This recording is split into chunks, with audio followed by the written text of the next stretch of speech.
Ladies and gentlemen, welcome to the very first Back to Warcraft Heroes Hearth Fight Night! Best of 7, $200 for the winner. You might know this format from the likes of, some guy casters. I don't know if you heard about them. Kendric and Grubby. A very successful format here at the Heroes Hearth for more than 1 year. They are gracing you with the best players of the West fighting against each other. And we, as Back to Warcraft, we started our journey in the Eastern Hemisphere of Warcraft, in Asia and in China. And so we bring you a King of the Hill format from that region, and we start with two very talented players from China, actually. It's 15 Sway versus HuG. My name is Neo. Welcome to the show. By my side, the expert, the beauty, Mr. Remodemo. How you doing? I'm doing excellent, Neo. Thank you very much. Yeah, this is the day we've long been looking forward to. Fight Night is in the Warcraft scene, an established format by now, really popular. And as you said, the best of the West have been fighting there for a long time. And now it's our great pleasure to bring it to the East for the first time. The Koreans and the Chinese, they heard about this and they were like, you know what, we want to take part in that as well. And absolutely, we're going to oblige. 15 Sway versus HuG today. This is going to be the start of a great series. Twice a month, this will be happening. Quite a bit earlier, of course, than usual Fight Night hours because of the Eastern Hemisphere. Wait, is it a hemisphere or is it the northern and southern part?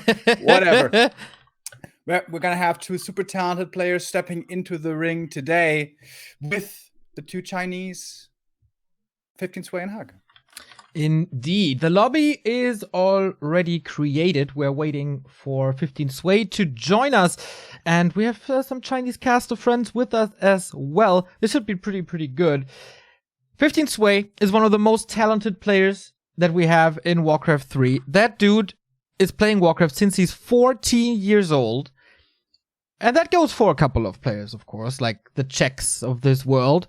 But this dude is only 18 years. He's younger than the game itself. And yeah, he's shown us that he's a super talented player, playing multiple races and playing for LP Club. And on the other side, sorry. That was a bit of a question here today, also going into this match. Which race is 15 Sway going to pick? Back in the day, it was Night Elf a lot in the Keeper days. But now, he is going back to his, I think, main, which is human. Ooh, I totally expected a Night Elf play by 15 Sway. On the other side, we talked about 15 Sway now. He also played Undead in a couple of regions, so he's like a mini TH. On the other side, we have a player that is the hope for Orc in China. They, of course, have Fly 100% for a long time as the #1 Orc in the country.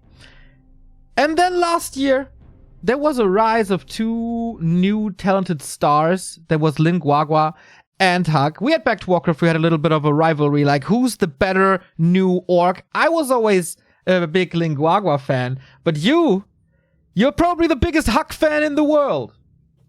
Yeah, absolutely. This guy really caught my eye back in the Keeper days when he was definitely one of the front runners who came up with this build with Shaman and armor upgrades and grunts and everything.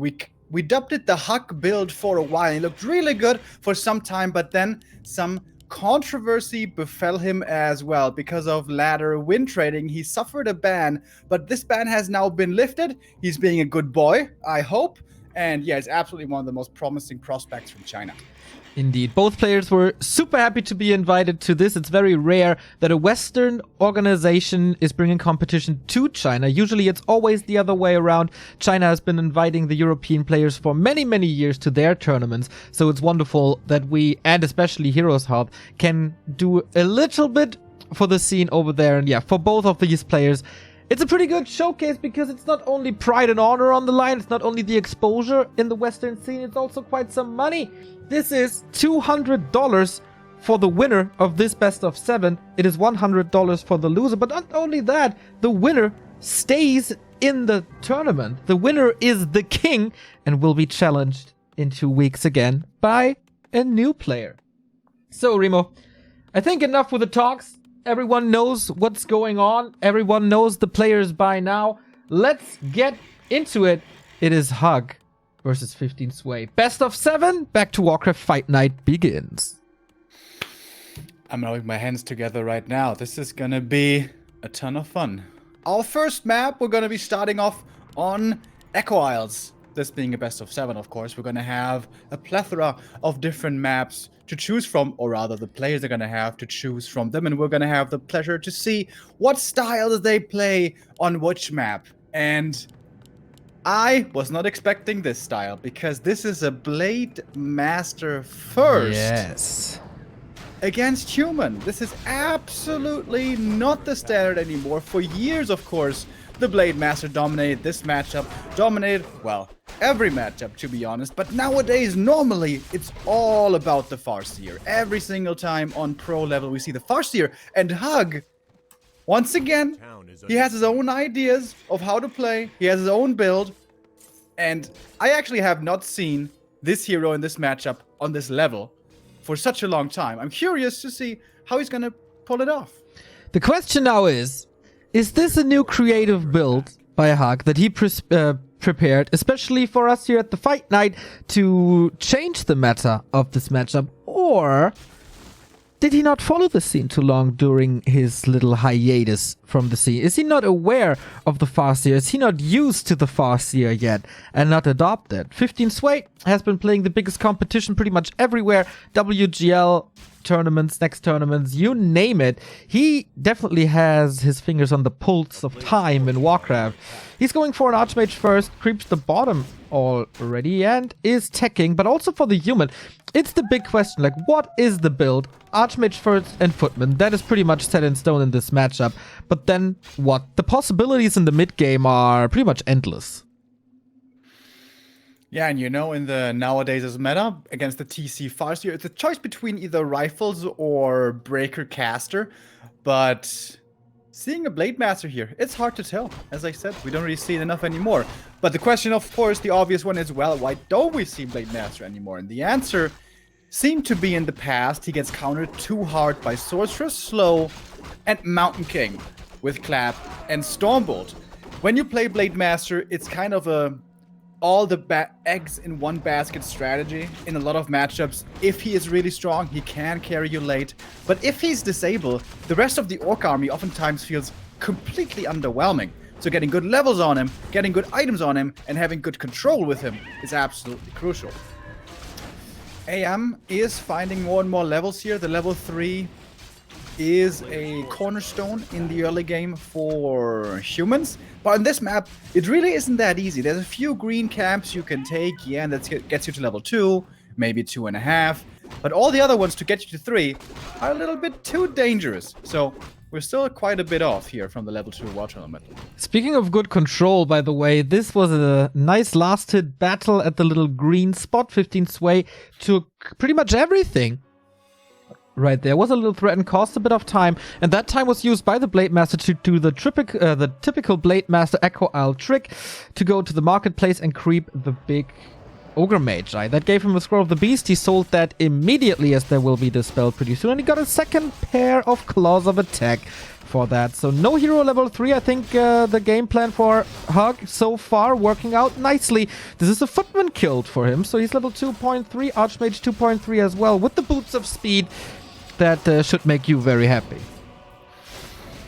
Yeah, always something you feel much more comfortable with in the early game. Otherwise, the late master can just run you down oftentimes. Also, in the mid and late game for the MK is really good. And Mountain King should absolutely be expected. He is the late game carry for human in almost every matchup. Sometimes even picked as a first hero. And in fact, we see the Mountain King coming in. And the rifle build. Now, I talked about Sorceresses countering Blade Master strongly earlier, and I think that's still true. But yeah, this is kind of what we saw before the rise of the Farseer. MK Rifle caster play being so hard for Orcs to deal with, in fact, seemingly too hard for Orcs to deal with, that they changed up everything and switched into a different hero combo. Now, how familiar is still 14 Sway? Or 15 Sway, I guess, with this Blade Master play. And I almost want to say it feels like immense level of confidence by HuG, right? Like, Focus couldn't make the Blade Master work against human anymore. Lin couldn't do it. Fly couldn't do it. And now he steps into the ring and he pushes the others aside and says, guys, slow down. I'm going to show you how it's done. Yeah, he's definitely a very, very smart and creative player, so it wouldn't be a big surprise to me if he finds ways to make it work. Shadowhunter second is also something that we don't see that much in this matchup anymore. Oh, be careful. Stormbolt trying to get the first grunt of this game. No deny. First experience for the Mountain King with the Rifle Priest combo. You're pretty strong in these early stages of the mid game when you don't encounter a Raider or Spirit Link yet. Hex for the Priest, but disable from 15 Sway takes the Blade Master away, and that's one of the problems of this build. He's the only damage dealer. If he is disabled, you as an orc have quite some trouble. Militia coming in for 15 Sway, helping him in that fight. Oh, this Walker almost surrounded, but Ethereal Form to save him. Reveal comes in to spot the Blade Master here during Windwalk. MK though, out of mana. Blade Master should be getting another kill. That's a level up to level 3. With that grunt lost there at the beginning, I was thinking, oh, this is going to be a tough one for HuG. Also, the militia timing was good, but the human force isn't quite where it wants to be at. AM, not level 3. Caster numbers, really low. And these caster numbers being diminished is a big deal. You always want to have at least 2 priests to feel comfortable and then go into Sorks. And the more Sorks you have, the better you can control the orc. And these casters now being taken out early in the mid game is slowing down the human quite a bit. So, I wanted to make a little point here before the fight broke out. Usually the Shadowhunter isn't seen as a second hero. He's a very, very good choice with Heal Wave, with Hex, in other matchups with the strong Serpent Wards. But in this matchup, there's one hero that dominates the scene. It's so strong that he's kind of a meme by now, and that's the Tauren Chieftain with Stomp. How can you deal with the human army without that Stomp? Yeah, that's the big question. Riflemen, for a long time now, have been looking really good. And the Stomp, one of the best answers against them. But this is going to be a very different game. Blade Master and TC, funnily, have seen some play side by side, being picked as first and second hero. But normally that doesn't work out too well. When you play Blade, he's your damage dealer in the front line. Being in the thick of things, you need healing for him. So Shadowhunter has to accompany. And now coming in for the Creepjack, there is a Raider, one Ensnare is at the ready, but this is very close to the human main, so it's only a matter of time before the Militia come in. But one rifle is easily picked up. And this Mountain King so far doesn't seem to find the most kills. That's true. The lack of level 3 is a big, big problem for him, so the timing for this Creepjack is excellent. But we have seen the first slow kicking in, and that, as we saw, is a big problem. You don't have too much purge against it. You have only this AoE dispel by the Spirit Walkers. You want the mana as well for the Spirit Link, as it's so strong and makes you more tanky. So very, very limited dispel, but lots and lots of slow. Oh, Lightning Shield could help or backfire. He really wants this Renegade Wizard as best as he can, and Snare on the Mountain King to control him even more. Level 3 Shadowhunter only now. He got the item, only a ring, but takes it away from the Mountain King, which is great. So weird to see this aggressive S-Age. He's going for the Archmage now. That's, of course, a way to deal with the human army. Just pure hero focus. Can he hex him before the TP? Crit! Ooh. Safety mechanism enabled for 15 Sway, but the player who was in the scene for the past 18 months is struggling against HuG making a comeback for only a couple of weeks. What an ambitious play by HuG there.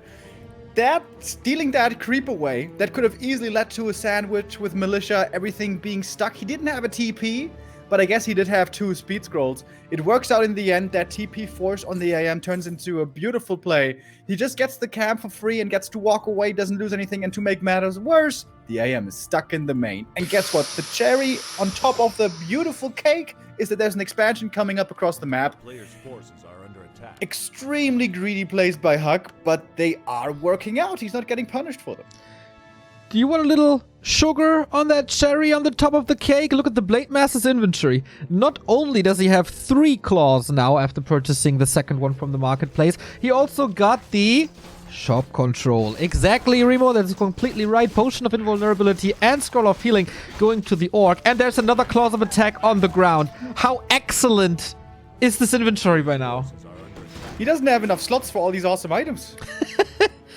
Needs tier 3 with a third hero, eh? Now, I hope he doesn't go that greedy. He has the expansion now standing. This game is looking marvelous for HuG. If he just holds on, this game is very likely going to him. He has all the advantages going his way. But we have a counter expansion coming up by 15 Sway as well. Not willing to all-in push against the Orc. I think he's just scouted with an Invis Water Elemental, right? If I saw that correctly.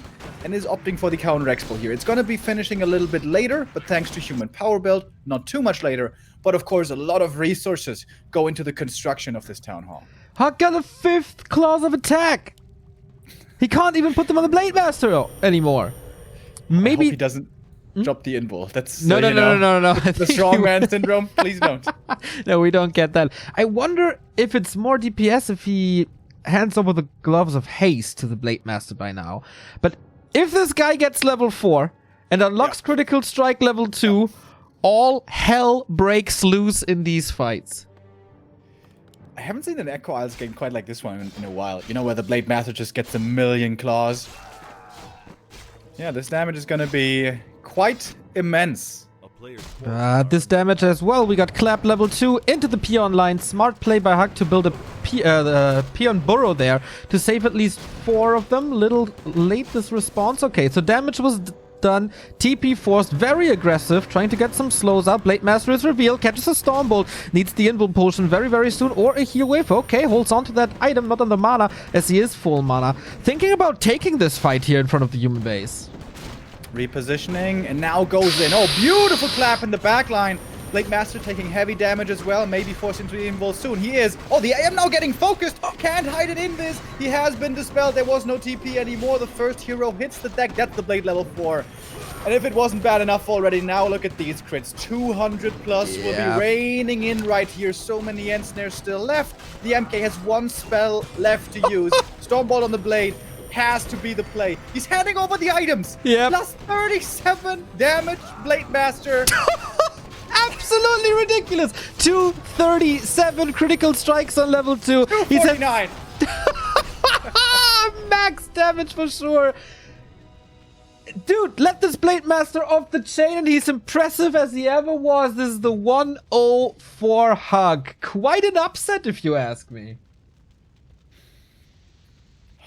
Man, that game looked kind of really one-sided, but there were so many moments where it could have swung the other way around. When the Shadow Hunter was going towards the middle, losing the grunt right away, that could have turned out worse. When he went for that super greedy marketplace steal, where he forced the TP. Very well played by HuG. Quite a few risks taken, but you know, a few risks I guess you do have to take. And 15 Sway, I feel like this looked to me like he just isn't used to playing against Blade Master anymore. Yes, I think so too.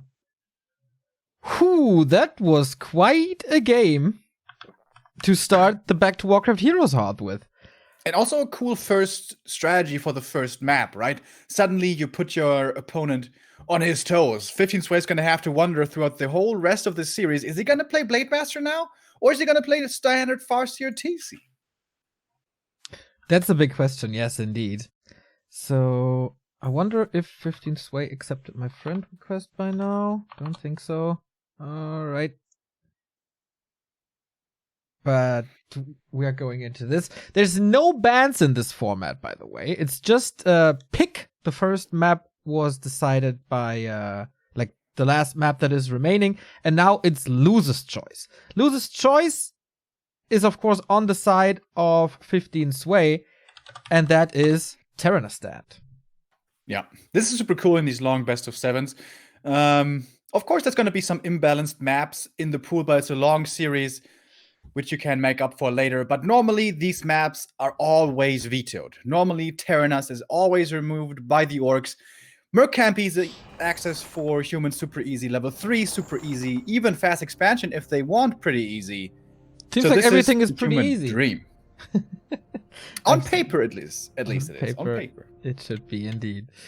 Okay, game number 2 is on the way. Will the HuG rampage continue? It's quite fascinating. He seems to be one of the players that doesn't need that much time to get back in shape. We've seen him in the WGL qualifier. He there was defeated by Luna. And I talked to him a little bit before this fight night started, yesterday actually. His English is pretty good, especially for a Chinese. He's excellent. And he said, oh man, thanks for inviting me, but I'm not sure if I can bring my best. I'm still so out of shape. I'm so rusty. I lose to Luna. Like, okay, man, everyone has a bad day. You know your opponent. You can practice for him. Go, go.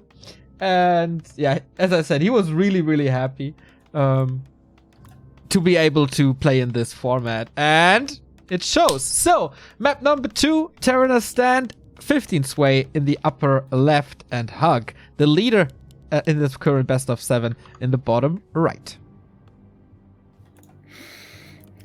All right, this is Terenas stand. This is the map that is supposed to be really good for human. This is a map where also MK first could be a possibility. Ultra rare to see in this matchup. But if there is a map for it, it's this one. And there he goes. Mountain King. The tank. The late game powerhouse. Probably the strongest hero that human has. If you get the levels. If you get the items. Hard to get a decent early game on. This is the reason why normally we only see him on very few maps. But as I mentioned earlier, this map is great for kind of greedy early leveling first hero focus play. That's why we see the MK here a lot. Why we see the Warden here a lot. You have easy level 3 creep route, easy merc camp access, and if you want, also a fast expo. What do we have for HuG? Late Master again. This map has quite some cool items for him as well, especially the middle. You should be able to contest it relatively easy and early. Also, it's easy to creep the expansion away, where's also a great item for you. And then for the Shadow Hunter later, probably, you gotta get a lot of mana items. What's not possible with this Blade Master is a very early mercenary camp creep, at least not as fast as with the Farseer, where you can go for lightning shield creep. 15 Sway is scouting for that move, and again he says, oh no man, these red numbers, I have enough of them already, and now you're playing this Blade Master for the second time. Well, this Blade Master is gonna get some, oh my god, a lot of hammers to his head. Mantle of Intelligence, that's quite some mana. And the Potion of Greater Mana, that is 5 Storm Bolts extra. Alright, let's see if he gets the Ultra Nuts. There's another Mantle possible right here. Oh my god! That is so lucky. 3 out of 3 perfect items. It's like 1 in 100 or something. But you know, sometimes luck is on your side. Blade Master can't complain either. Circlet and Claws are the 2 best items for him also. And now he can come in with some potent expansion harass. Stormbolt Surround, always a danger for almost every hero. Not for the Blade Master. Thanks to Windwalk, he can wiggle out of those pretty easy. And if he wants, he can even steal this dust away, which he in fact does decide to do. MK sees the dust is gone, so he knows the Blade Master is here. Town is under siege. He did get the dust, right? Yeah, he did. Yeah, he did. But there's nothing he can do about it, really. True. He can throw a few Storm Bolts. He has enough mana, so that's fine. This early game was pretty expensive by 15 Sway. Oh, Clap Creep even. With this Shadow Priest, but that Shadow Priest didn't do anything. HuG steals the Berserker and comes in with the Grunt. He wants to do more damage. Mountain King is blasting through his mana, and he's losing another creep right here. Critical Strike unlocked. And it's level 3 denied. Oh, nice surround. Little vanilla surround right there. It's going to force the last Windwalk. And if there was no big mana here, HuG could commit in pretty hard, but he sees the big mana, realizes bringing in the Grunt and the Berserker would be quite a risk, and is going to take it more patiently. Goes for a Telestaff as well. With that, he's going to be able to get back to his shop really quickly. But if he reveals himself right here, that would be dangerous. He could be getting surrounded. He could be getting killed.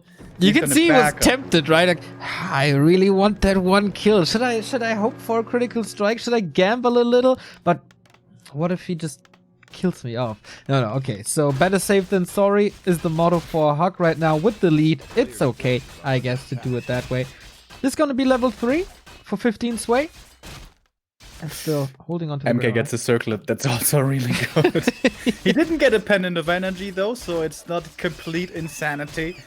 But yeah, all in all, really good levels for this MK. The expansion timing, it's a little bit delayed, right? with the Blade Master having been around, but not by that much.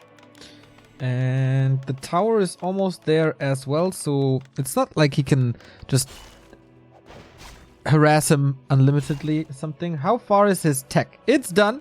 Raider Walker again with the Shadow Hunter. So far we only see the Torrent Totem. Bestiary might be a little late.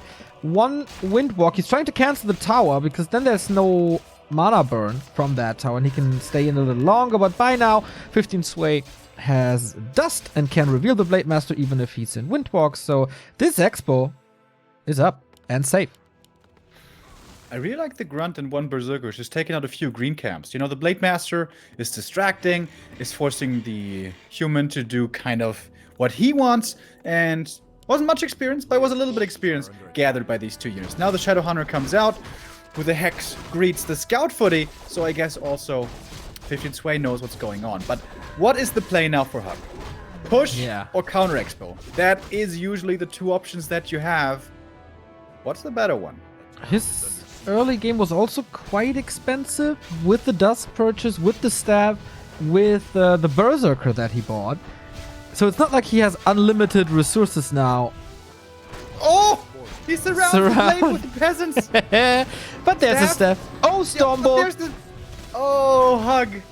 I was about to say he can play around that because there's no bash, but if there's a Stormbolt, then he's dead right away. Well done by 15 Sway. Man, these 2 young kids, they show some impressive moves in this best of 5 already. We're only on map 2.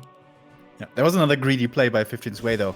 He was going in, willing to lose all of his mana, and thought to himself, there's no way you're gonna surround me without a Stormbolt. By HuG, if you come in, you can just surround me with a Stormbolt, I guess, but then I can staff out. But 15 Sway, really nice play there with the Peasant, gets the encirclement. And for the first time this series, HuG gets punished for his greed. Alright. So, MK, what's your play now? He is down in tech. He's still half a tech away, going for a Blacksmith. This, of course, will pay off. But it's still some time before 15 Sway is at the army that he wants to have. A little sort of accuracy. This is wonderful for the riflemen that are to come. He could just buy a Zeppelin and Stomp Harass with all the mana that he has. Yeah, classic Terenas stand play. Go for the lab creep, but at daytime you can go for the Zeppelin, then you're level 4, then you have really strong spells. Another reason why this map is so good for Mountain King first. Blade Master is back, almost level 3. Shadow Hunter as well. Oh, drops a Zeppelin here to scout for the expansion that is coming. What a timing by 15 Sway. Flawless. This bought some time for the Shadow Hunter to creep. Level 2, finally also level 3 for the Blade. Greater mana for him as well. That could be a lot of hero focus. Could also be quite a bit of experience over here to pick up from these peasants and mercs. Ensnare is ready, so the Zeppelin can easily get controlled. Blade Master says hello early, and there is the Ensnare. 15 Sway needs to TP out very soon if he doesn't want to take a lot of damage here and give all of his units away. Comes in with a decent clap, but doesn't have enough follow-up damage. TP's out. Okay. I like that play. And took 1 camp away from the opponent also. Lost the Berserker though. Quite expensive. And one of his damage dealers at the moment. Rifles are streaming in only now. We have an Archmage second, no Blood Mage or other shenanigans. We have double Arcane Sanctum plus rifles. 3 production buildings, of course, affordable if you have an expansion up. So HuG is still under pressure. He is still down a base. Oh. Okay, Zeppelin was empty. I thought for a second this could be a lot of losses right here, but no, just a scout Zeppelin. And what we saw on Echo Isles, it's really hard to get the perfect unit mix with human, the right number of rifles and priests and sorks and hero levels and items and everything. But this game is super easy. You have 2 base income. There's a merchant right between your bases. You have double sanctum to get all the caches you want. And of course, just continue pumping out rifles. So this game is much, much simpler. The shoe is kind of on the other foot here in this match. It's HuG who has to be inventive with a very specific playstyle. He is definitely behind this game. but he's not out of it by any means. Especially not if you look at the Blade Master's inventory once again. Plus 13. Okay, if you get a Kodo, it's gonna be higher! But boy, this clap. Level 2 now. Is there heal scrolls? In the past fight we had 2. Lots of mana potions. But of course they have a cooldown. So does Heal Wave. And Clap seems to outdamage him. He's going for the Archmage right away. But there's an Invo potion.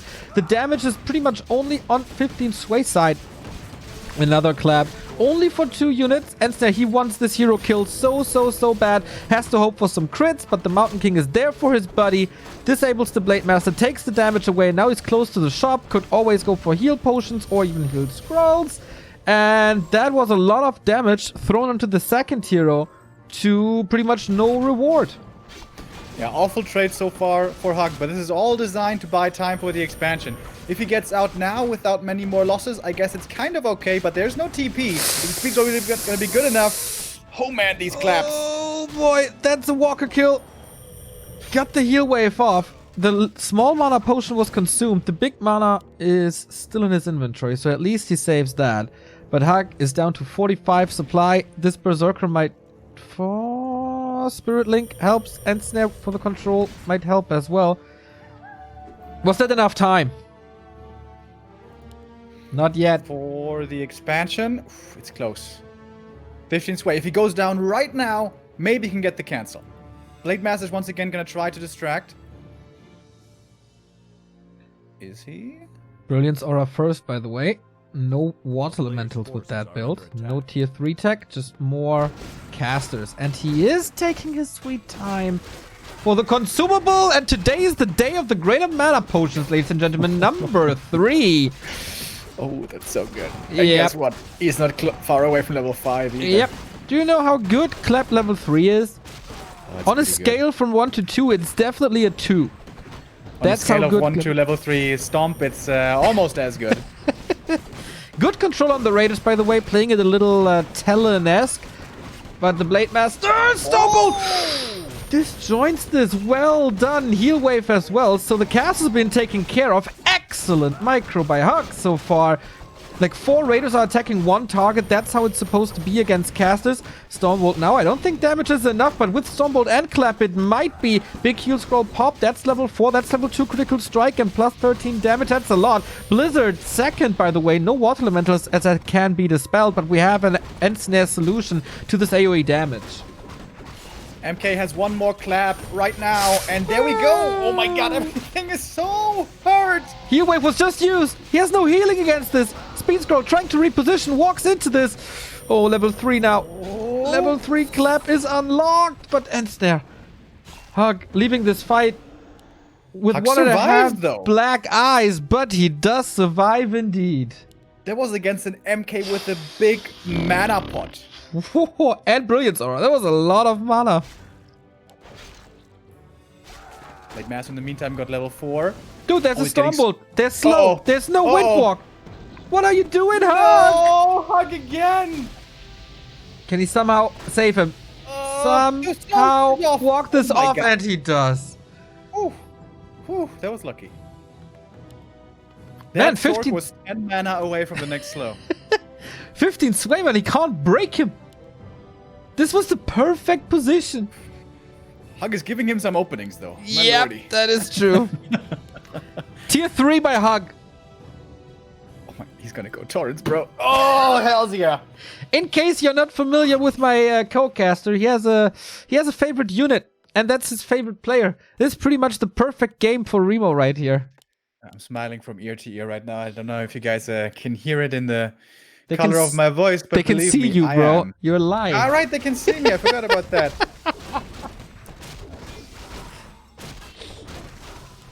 Oh, more creeping. Oh, no Dude, greater the next mana creep jack. potion. Dude, HuG, what kind of game sense does he have? This is Unbelievable, crazy. right? Ensnare's flying everywhere, takes out the breakers. TP out again. How many losses on the way out? 1 sword. Dude, I'm so impressed with this Raider positioning in the fights. They're trying to say that HuG is a really good player. He's playing good today. I know. He's a really good player. And we talked about earlier how him and Linguagua in the last year, and kind of also in 2018 a little bit, were looking really good. There's another orc from China called Ice Orc. They're so good, man. You know, in Europe, it's all about the undeads. Our orc scene really is kind of disappointing, to be honest. But these Chinese orcs, absolutely killer. Yeah. So, lab creep. Not being punished. No Stormbolt here. Shadowhunter is level 4. We're getting close to dangerous double level 5 territory. Lot of giant strength for a little bit of HP. That doesn't help him too much, but against the Mountain King with the nuke, it's never bad to have.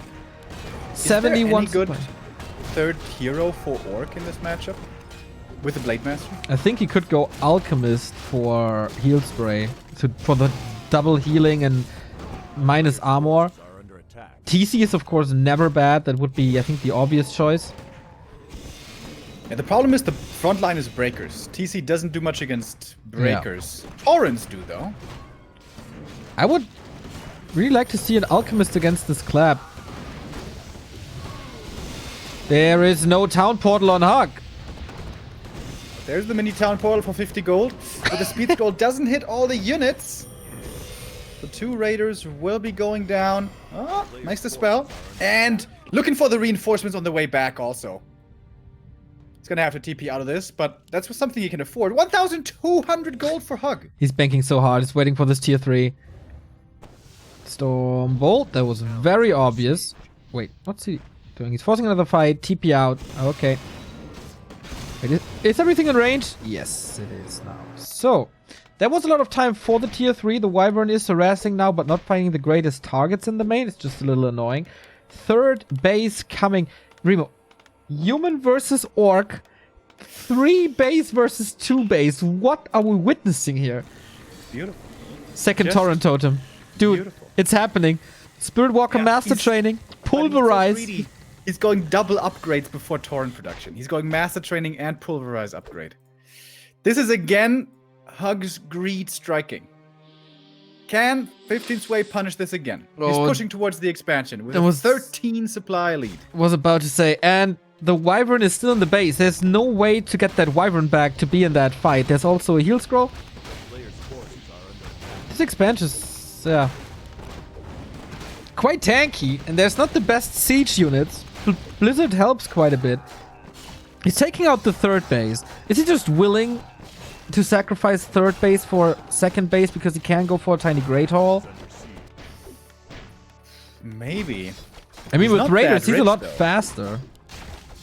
Doesn't have pillage, does he? Not that I'm aware of. So yeah, he is trading this. And this is time for Torrent. Like, the first Torrent is coming now.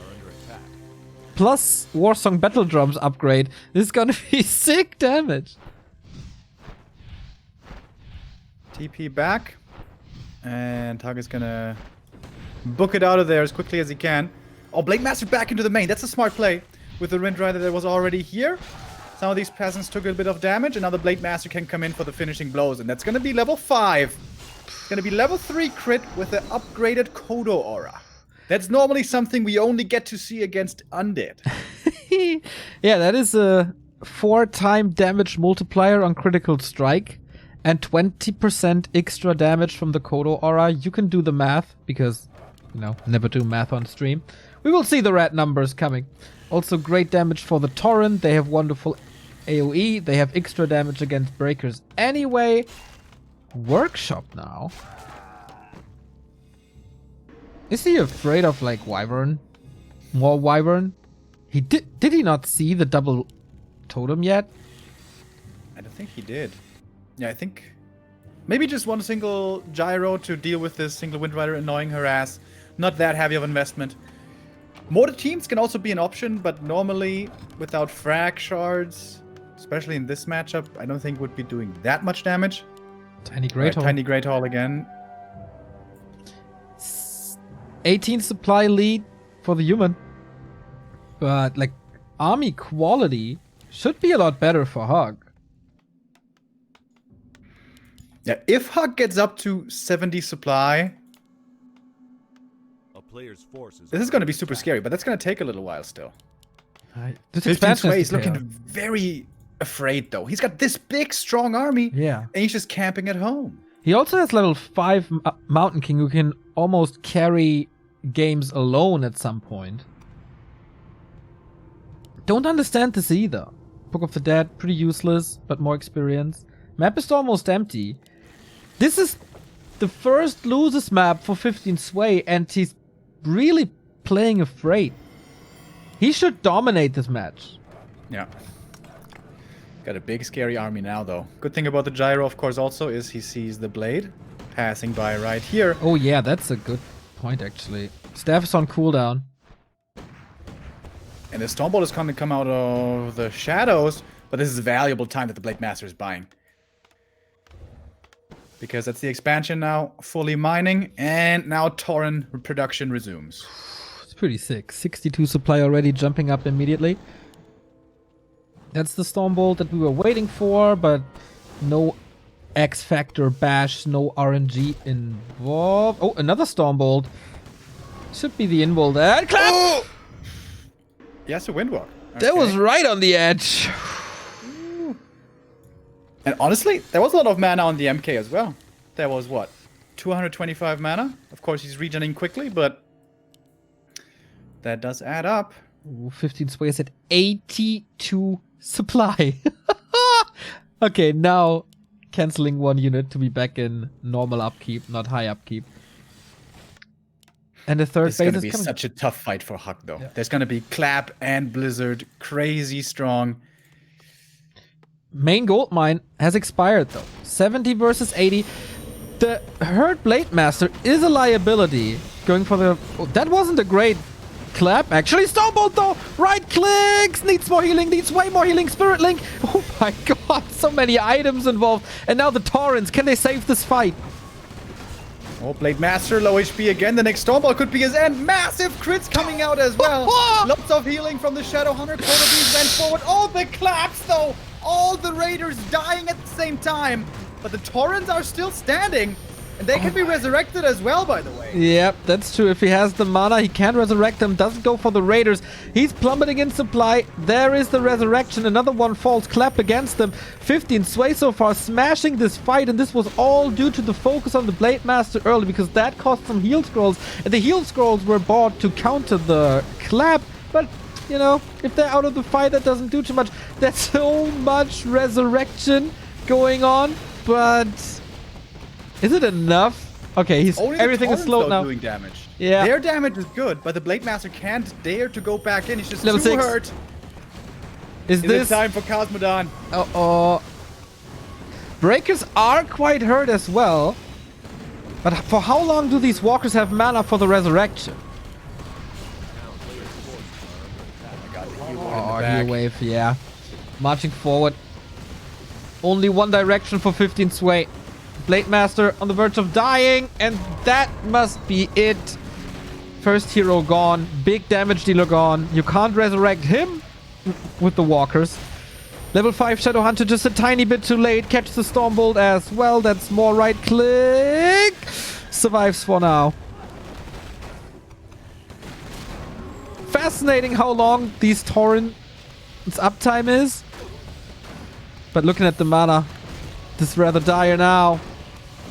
Yeah. Once again, the slow controls these carry units so hard. Oh, Shadow Hunter about to die. Oh my god. HuG is trying everything, but he is definitely breaking now. 32 supply only left. That's it. GG is called. And 15 Sway wins the map he's supposed to. Oh, right. He had to fight pretty hard for it, though. Way harder than I expected. But yeah, in the end, this one Blade Master misstep cost him the game, right? It definitely didn't help him. If you can engage into that fight with full mana Taurens, full HP Taurens, I mean. Full HP Taurens, full HP Blade Master, you can be a little more reckless. Maybe Blade Master going into the back line. Maybe Blade Master laying into the AM, for example, who's casting Blizzard over and over. At the beginning, there was still 4 Raiders alive. What if you just right-click on the AM? Suddenly you have a 240 crit, 250 crit. That can change everything. Yeah, maybe he should have just popped the invul and run away back home sooner.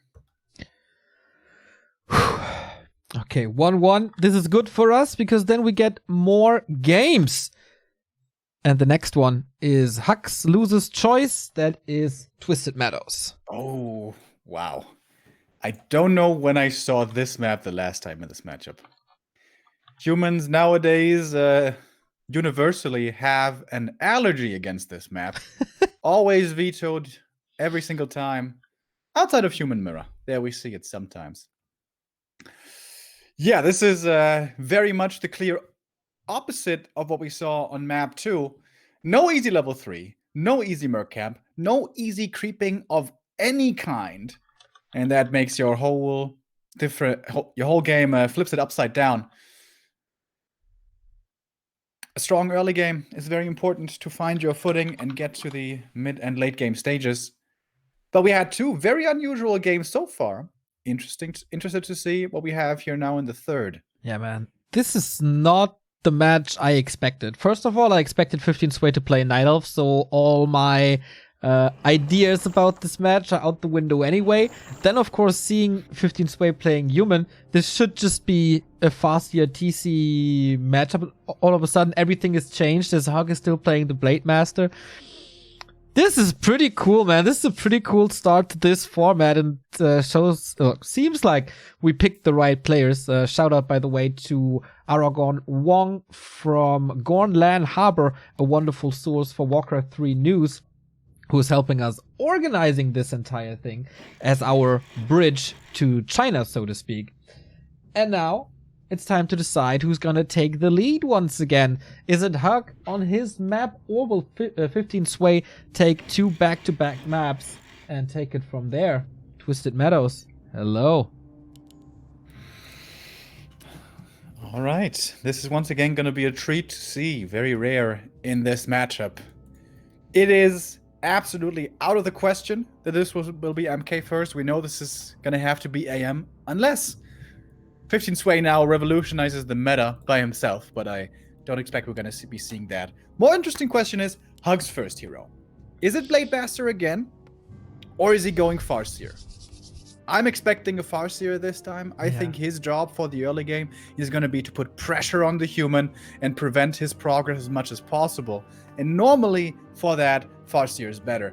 Also, skip Barracks, no grunts. I guess this must be a Farseer. This must be a Farseer indeed. And it is! For the very first time here on the Back2Warcraft Heroes Hearth Fight Night, we see him, the hero we expected. On the other side, it's not a Mountain King anymore. It is the one true Archmage with a normal build. So, Human on Twisted. It feels like it's 2018 or something that we've seen it the last time. Is it still possible, despite all the crying from all the Human players, to creep the lab with Militia?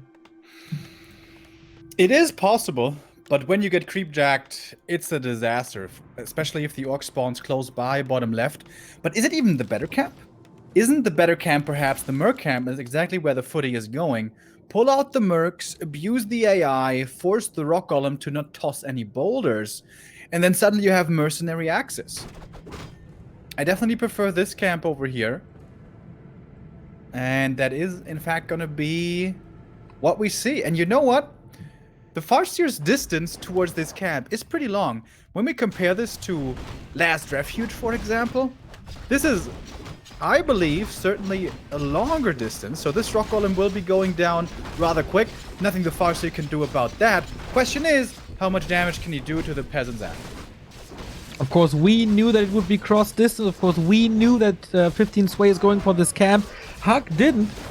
He had an awesome scout, though, with the 2 wolves to each spawn location with the Farseer right down the middle. So he is there at the right time. He summons new wolves, so this can be a little annoying for 15 Sway. But he got that camp pretty much in its entirety. Scroll of the Beast can be very helpful with Water Elementals, as they benefit a lot from the 25% damage boost. He shouldn't lose any units to this wolf harass, though. Tower, not an upgrade yet. How much damage can the Farseer do? Oh, he's blocking himself. Couple of mistakes. The Shadow Priest doesn't have that much mana left either. A player's forces are Oh, this AM just doesn't care about the Farseer harass. Yeah. Not one bit. Usually it's always a trade-off between them.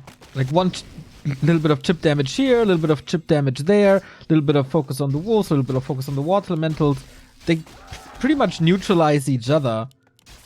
And here they just, yeah, they really don't care. a town is under siege. And that's good progress on the AM. Quite close to level 3 already, but now, oh, the Berserker pickup.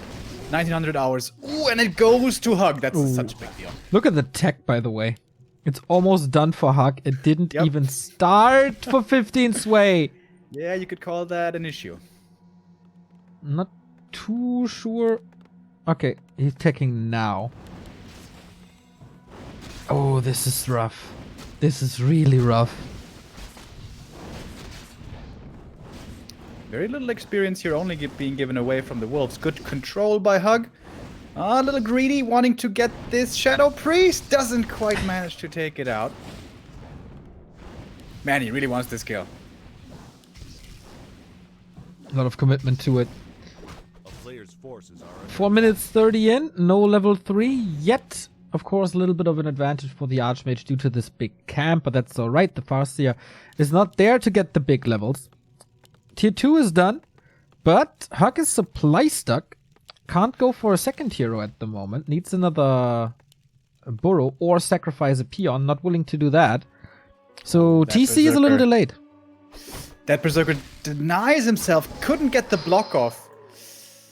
That shouldn't happen. That's the first big mistake by HuG this game. Losing this Berserker. Such a heavy investment. You want to carry that all the way into the late game. And this AM is going to be level 3 here in just a second. And then he still has the Scroll of the Beast. And there is no reinforced defenses for the burrows. Could be a classical human play to go into the opponent's main. Oh, that grunt. That's surrounded. Oh, is he? Looks like it. Null is helping a little. Oh, is No he? way. There's no How speed do they scroll. have so much HP but such a slim model? a player's forces are under attack. 2 grunts very hurt though. He needs to buy time with wolves. It is a TC, it is a Spirit Lodge, it is a Beastery. So a more meta build right here. And now this Berserker loss is really expensive. Yeah. If he had a Berserker here, this would all be very different. This would be so much easier to fend off this pressure right here. So now it's time for Must be the Scroll of the 15 Beast. Sway to put on the screws a little bit. Ooh, 3 Water Elementals and the Oh, Speed Scroll. boy. This is a human dream. And he doesn't go for the Storm, but rather Aura. I don't know if that's the right call.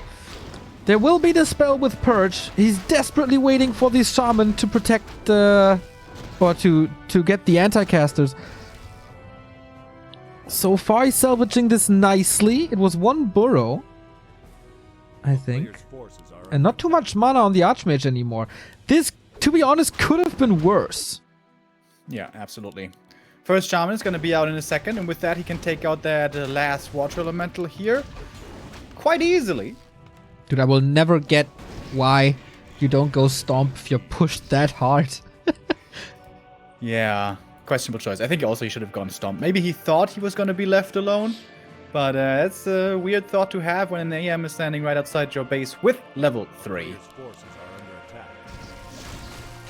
Also all, of course, time for the MK. So despite the fact the tech was so much faster for the Orc, the TC can't even get that much more creeping done. As we can see here now, the TC is only now taking the first camp, and the MK can basically follow up with his own first camp right away if he wants.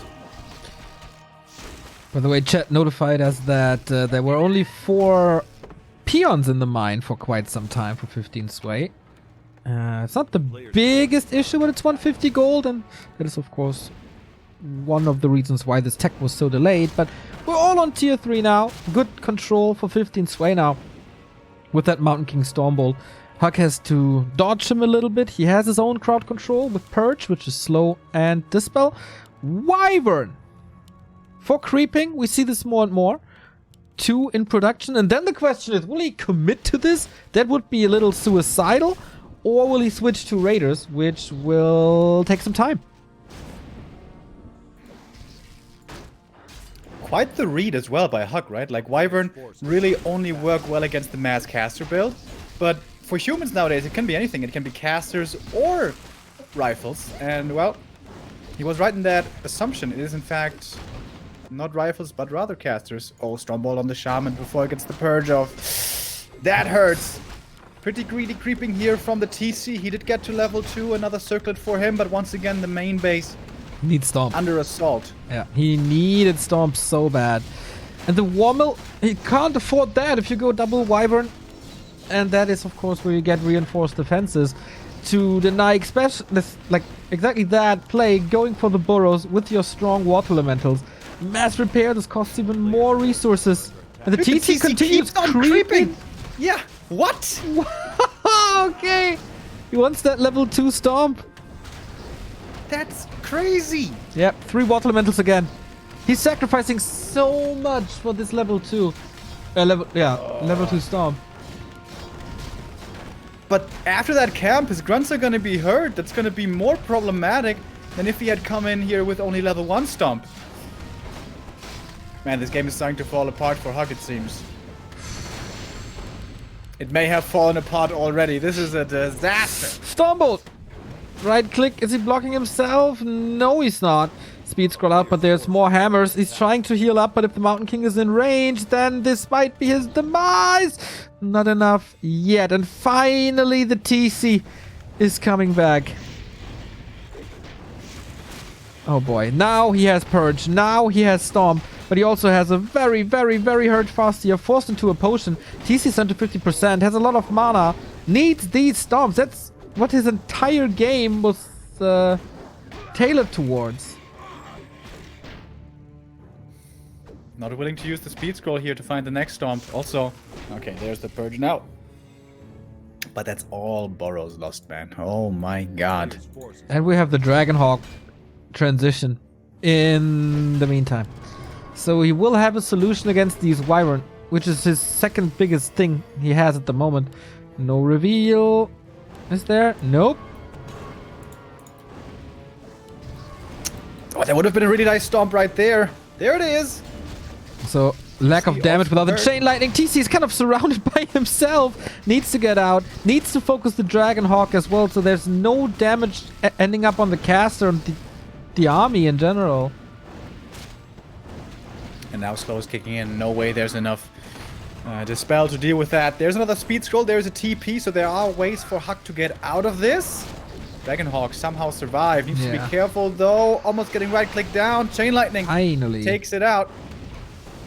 Wyvern almost moving into the middle of all this caster army. But now 15 Sway has a damage problem himself. There's one more Stormbolt and then that's pretty much it. No Water Elemental anymore. He has a lot of control and healing and Dispel and all.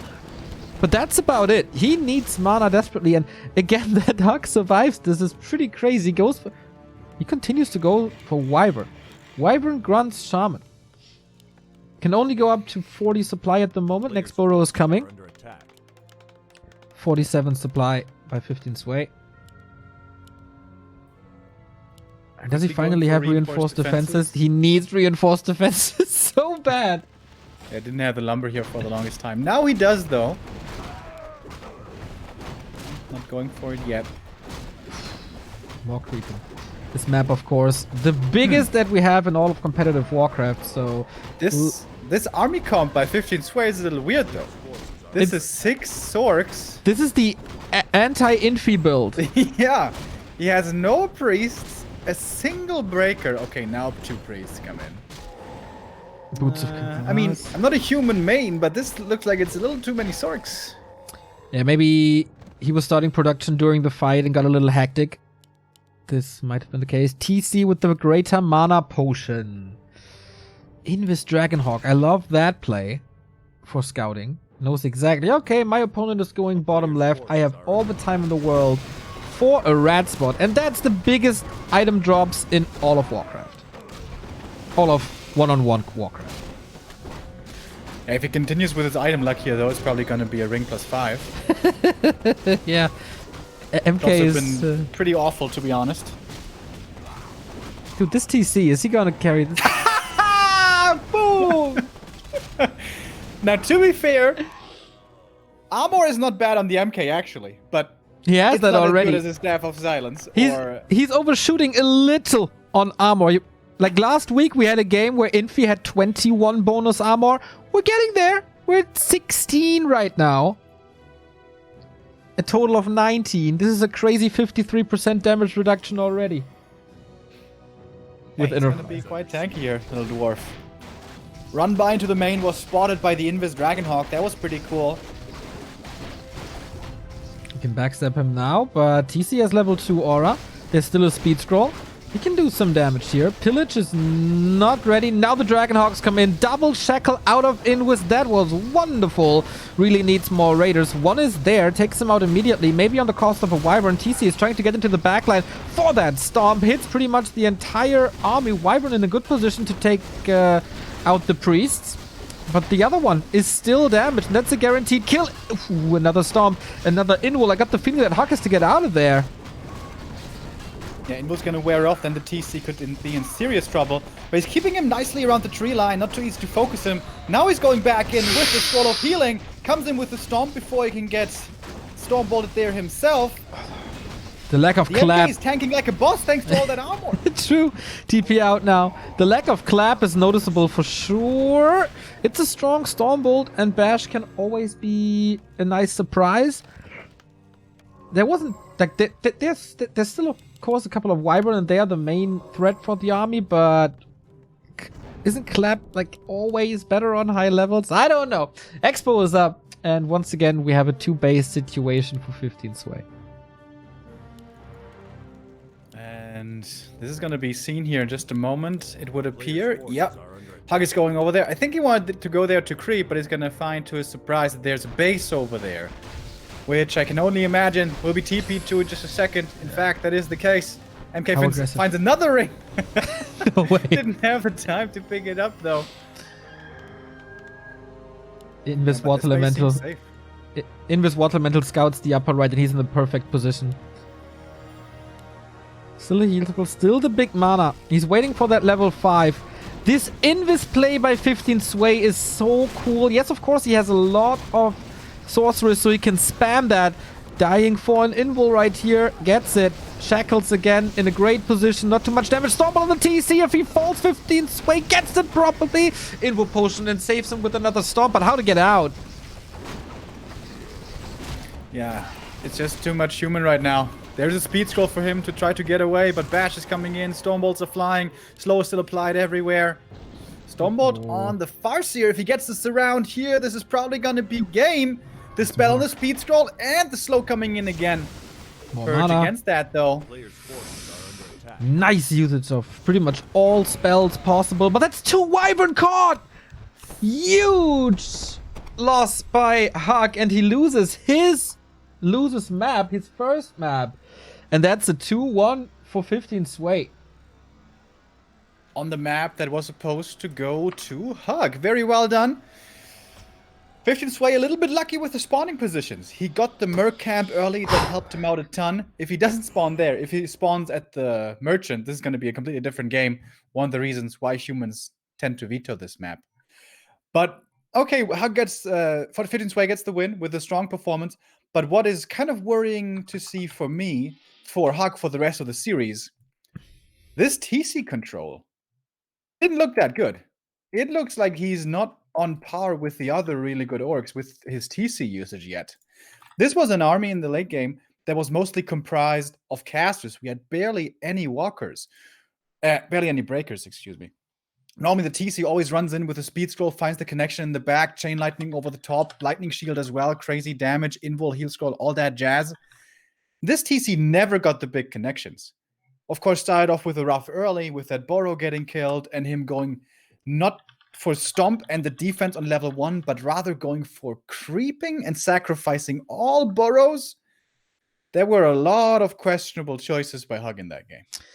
Okay, so have the points that 15 Sway needs, he has. So we go into a little intermission here, a little break before we go maybe into the deciding stages of the very, very first Back to Warcraft Heroes Hearth Fight Night. See you guys in a second.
Welcome back to the Heroes Hearth Fight Night by Back2Warcraft.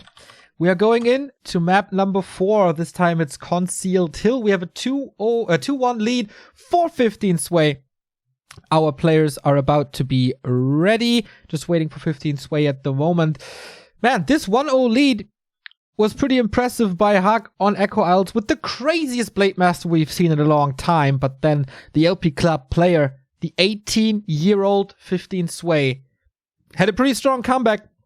struggling a little here and there, especially on his map, Terenas stand, but on Twisted, he definitely found the right army composition, the right creep route, the right answers to the threat that is HuG. So now on Concealed Hill, the Orcs' second map, what can we expect? Normally, more of Farseer and TC play, and hopefully in a bit better executed fashion than Twisted Meadows. That was really not the greatest TC play I've ever seen, to be honest, but I was quite impressed with 15 Sway patience. There was a Farseer in his base and the wolves harassing and peasants getting killed, but he just didn't care. He was just creeping kind of in the middle of the map, trying to get towards that level 3 AM. And then we saw the triple Watcher Elemental harass with Scroll of the Beast, a classic human play towards the Orc main.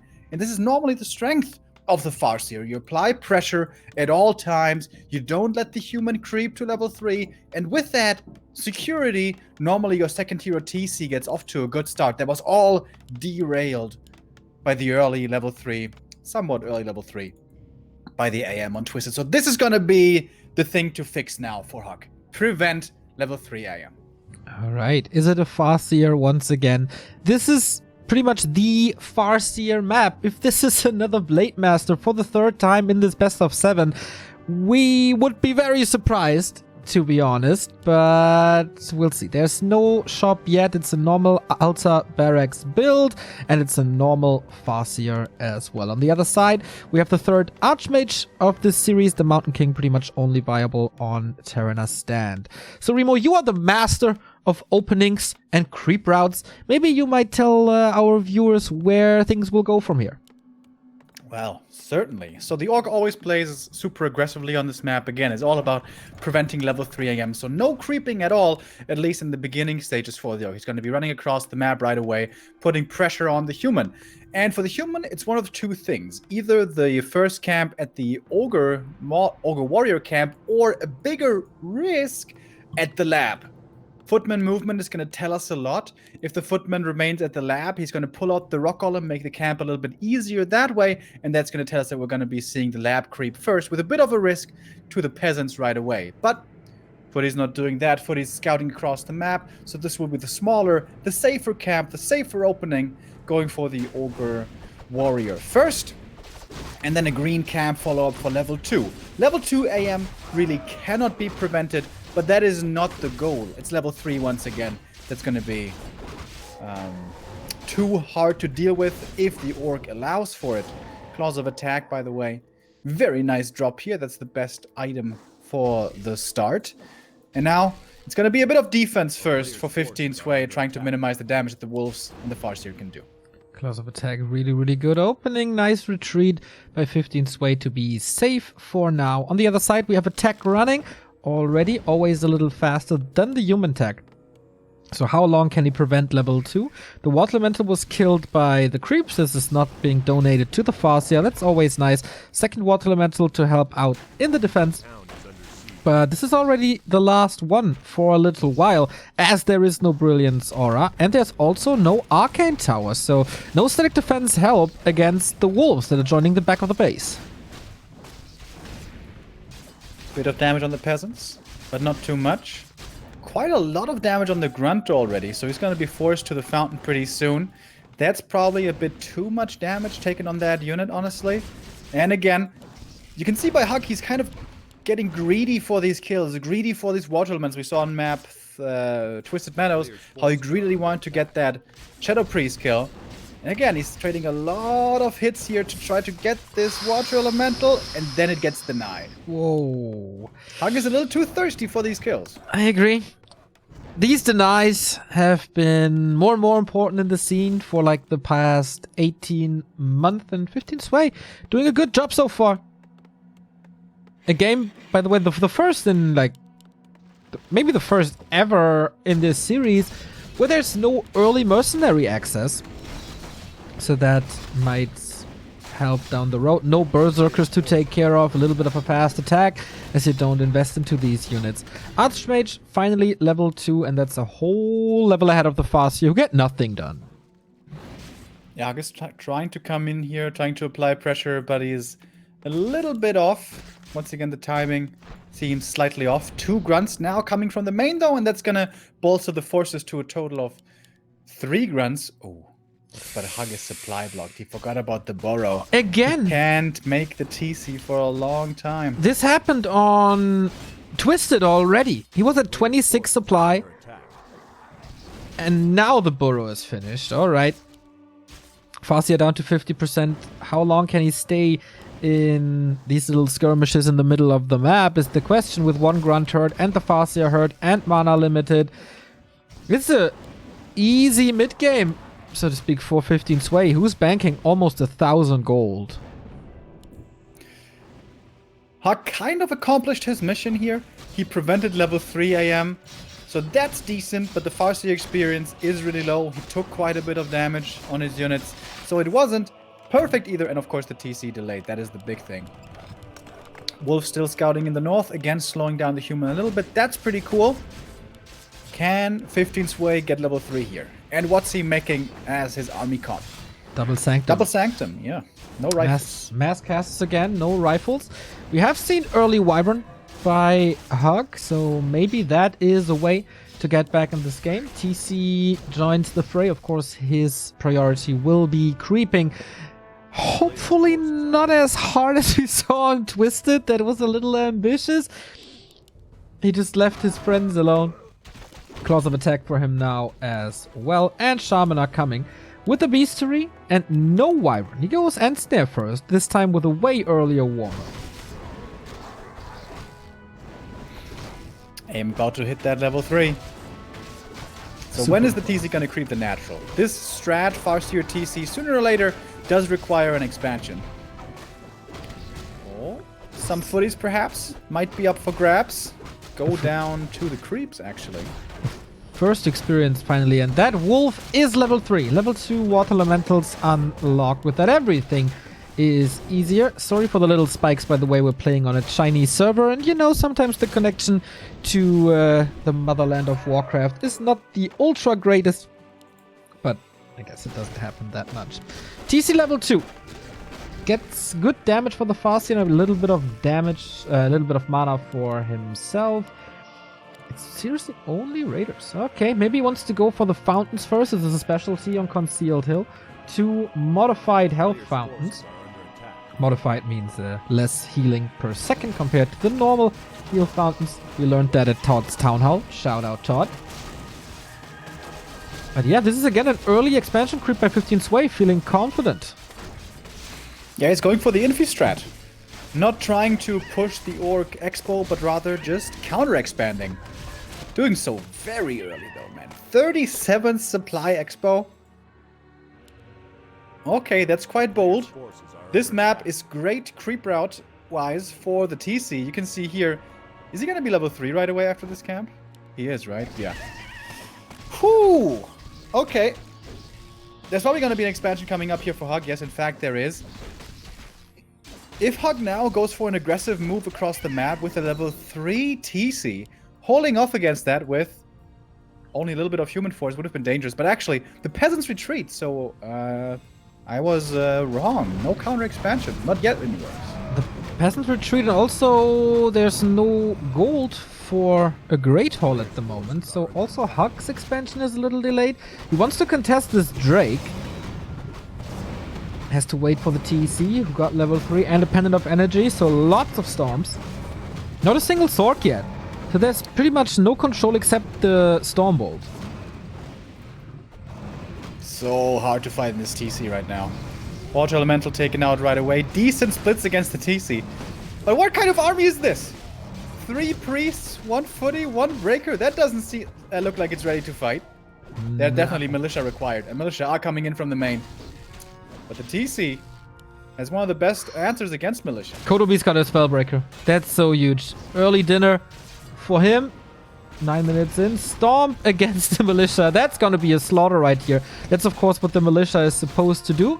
TC a little bit in trouble. Has no healing items on him. There's 1 healed scroll. But once again, oh, Stormbolt. Big stomp on the footman. Heal scroll saves him. Wants to run to... No, what's he doing? Stop with the multi-kill. But that will sacrifice... Oof. No, will not sacrifice the TC. God. playing with fire and almost getting another kill on that priest. Jesus Christ, these fights are very, very close. This could have been a disaster for HuG. It almost turned into one. Once again, this wasn't the most stable TC control. Also, the Shaman were totally overexposed. They are very strong with their purge against the Water Elemental, but they're extremely squishy. You need to make sure they're not in the front line, and the first two Shaman got picked off right away. They are, however, cheap. They are quick to reproduce, and more are coming out. Plus, the expansion is being constructed. So, most things still go in HuG's favor, but again, it was a dicey moment. It's an interesting situation here. We have Griffin Aviary all ready for 15 sway. He was expecting the Wyvern once again and blindly countered them. That's a waste of resources, and maybe that's the reason why his army is a little bit weird. He finally gets to level 3 Mountain King, and with that, big claps coming our way with a potion as well. Water Elemental level 2, not Brilliance Aura, so the mana regen is not the craziest. Love the illusion play on the TC, but this will probably not provide a Stormbolt on him. Nope, finds the right target plus clap. That's a lot of damage already on the entire army, and this time no heal scroll. The Jackal timing also was pretty good. Oh, that clap damage is starting to rack up. TC is finding no connection with his Stomps. Stormbolt again, another Shaman falling. And HuG in full retreat. Yeah, seems like he's not ready for the Farseer TC play yet. His strength was the Blade Master in the early stages of the series. Farseer not with his army as well, and now the slow traps kicking in hard. Needs more healing, needs to get back to the shop, and healing is being used. He's got the invul now on the TC at least. Still has Wand of Illusion also to make use of. 2 grunts going down though, dropping down to less than 40 supply almost with that. Level 4. AM level 4. And still a huge scary push. How can he hold this? There's no burrow. There's no tower. Fast reinforcements and big items. Mana potion, invul potion. He needs almost the perfect stomps to defend this.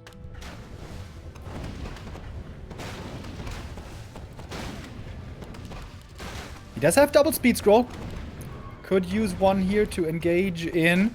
Really trying to bait the Stormbolt on that illusion, but 15 sway not falling for it. Nice clap once again. Kodo does get off a Devour though. TC trying to reach these casters, and now there's a big Stomp opportunity. Misses most too late of it, yeah. He gets killed, okay. Kodo Beast has been chased out of the fight, will get the kill. This fight is all over the place, man. Shaman are very low on mana, and he's sending the reinforcements into 15 Sway's army. TC now. He needs these big stomps. Kodo Beast is coming. Stomp is coming in as well. Dispel on the Water Elemental. That engagement was decent. And another Devour as well. Chain Lightning over the top. If the TC now pops the speed scroll, he could get another nice stomp. But he's being really careful with these scrolls. Speaking of scrolls, Scroll of Healing came in right there to save some of the casters for the human. TC gets to 4. That's a nice upgrade on the aura. Speed scroll now, this time to just disengage. 700 gold for HuG, but no units. Yeah. Forgot production during the fight.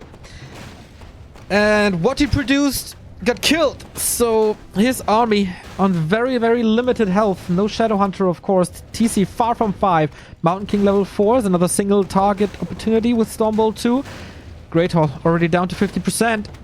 Peons all suffering. He needs to engage, otherwise the second base falls. So much mana still on the MK, was able to save a lot of his spells. Oh, that's a nice Invul Stomp combo into the back. But where's the follow-up damage once again? It's mostly Kodos. They do get off some Devours, but it's impossible, seemingly, to take out these backline of casters. TC now no Invul anymore to protect him. Stormbolt could be dangerous. Stormbolt flies. Clap is ready as well, and this TC might be falling. Heal Scroll, Speed Scroll, all trying to save the second hero. But the AM with the Fireball long range takes out the TC. Another Raider's going to be falling to the slow here as well. This looks like 15 Sway is closing out this game. Definitely. The break did HuG no favors. Thought, okay, maybe he can reset his mind. But it's a downward spiral for the 24-year-old Orc player. After winning game number 1, there's seemingly no chance at the moment. 15 Sway is picking up pace and is running away with the lead. HuG stemming against the defense. But his Great Hall is going to be falling. And there's just no follow-up damage. He gets the Stomps after a couple of attempts, but no strong Chain Lightning, no Lightning Shield. I think we haven't seen a single Lightning Shield in this entire series. Yeah, the fact that his Shaman were always getting killed over and over really became a big issue, even when the expansion was standing. Now, 15 Sway is feeling so confident at his stroke. 58 supply. He's pushing all the way into the enemy main. Even if some breakers get devoured, there's still enough left. We even have control magic now. TC with a nice little flank intended. Doesn't find the casters though with the Stomp, only the AM. If the wolves are starting to betray you, you know it's probably time to leave. This was an epicenter Stomp, but again, everything is still green. Now the Chain Lightning, but priests are doing some work. More and more Kodos are falling. Pretty much every single Kodo is falling. At this point, 15 Sway is just toying with his prey.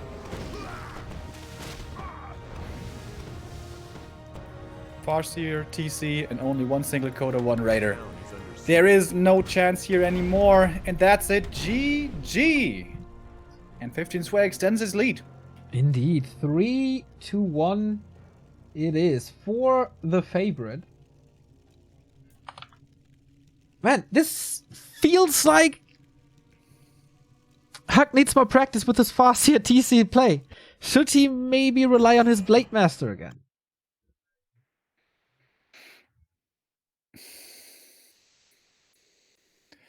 I would normally never say yes, but but with how different these styles have been looking for HuG, yeah, it feels like he's much more comfortable with Blade Master still at the moment.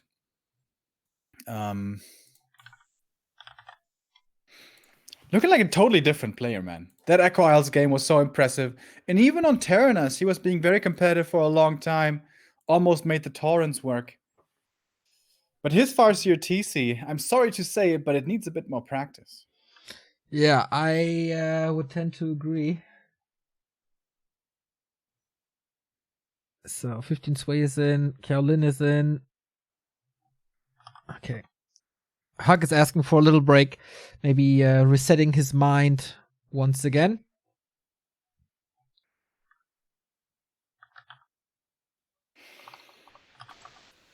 Considering now what he's going to be playing next. LR, our next map, is excellent for Blade Master. Tons of big consumables, tons of claws and everything here to find that the orc may want, but it's also really narrow. If you go Blade Master, you're not going to play Shaman, you're going to play Raider Walker, you're going to have a big melee army, and then these congested positions can be problematic. All right. So does he follow the meta, or does he follow his own stronger style with the blade? That's the question for map number 5. It is match points. 15 Sway is one map away from $200. 100 if HuG loses this one now, but of course he wants to stay the king. This is a King of the Hill format from Heroes Hearth and Back2Warcraft. The winner of this best of 7 series stays in the system as the king and has a chance in 2 weeks again to fight his challenger. It's quite some money on the line, and in case you guys have a suggestion who should be the first challenger next week, feel free to tweet us. The Twitter accounts are here in the bottom. Heroes Hearth Wc3 and of course Back2Warcraft. We gather all your input in case you have any other suggestion, any other feedback to the format that we just start here today. It's the debut, so every single thing we can improve shall be improved down the line. But what needs to be improvement is HuG's play. This is his third map. This is match points for 15 Sway. This is Last Refuge. In the top right, 15 Sway in the lead. What's he going to be playing? We saw some fast expansion earlier, but that may be just a Terenas stand special. And the more interesting question is, HuG, does he still trust in his abilities to play Farseer? Or is he going to put this aside for today? Is he going to go back to the Blade Master now? I'm sure he's going to be playing plenty of Farseer in the future, in practice, on netties, trying to get better with it. But we have seen the likes of Fly, Focus, Lin play this hero combo, Farseer TC to perfection, making the Storm Lightning Shield Chain Lightning combo look absolutely wonderful. HuG is having quite some trouble trying to copy that today. Perhaps it is time to go back to the tried and true. It is. Blade Master indeed as our first hero. Very understandable, considering how this series has looked so far. True. His Blade Master control was really great. His creep jacks that he can't play due to the knowledge he gathered with the Blade Master were really, really good.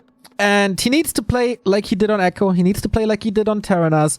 I feel like this Farseer TC play doesn't really work. So there was a little discussion in chat room about the health fountains on CH. Can you enlighten us what exactly is different about them?